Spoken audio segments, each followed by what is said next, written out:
তখন লিফটের দরজাটি স্বয়ংক্রিয়ভাবে খুলে যাবে এবং মানুষ যখন প্রবেশ করবে তখন লিফটের দরজাটি স্বয়ংক্রিয়ভাবে লেগে যাবে, বন্ধ হয়ে যাবে।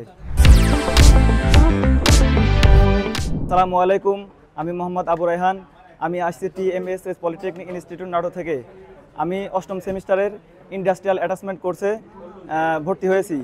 আমার যে প্রতিষ্ঠানে আসছি, প্রতিষ্ঠানের নাম multipurpose engineering and industrial automation. আমি একটি সার্কিট তৈরি করেছি। সেই সার্কিটটির কাজ হলো লিফটের দরজাকে অটোমেটিকভাবে স্বয়ংক্রিয়ভাবে খোলা এবং বন্ধ করা। তো সার্কিটটি এখন আপনাদেরকে দেখাবো প্র্যাকটিক্যালি। আমি সার্কিটের পাওয়ার সরবরাহ দিলাম। তারপরে এখানে দেখতে পাচ্ছেন এটি একটি ফটো সেন্সর। ফটো সেন্সরটি লিফটের দরজার সাথে সংযুক্ত থাকে।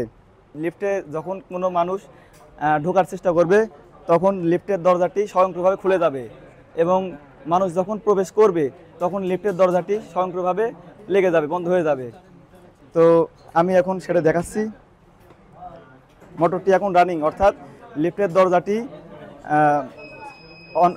খুলে গেল যখন মানুষ প্রবেশ করলো।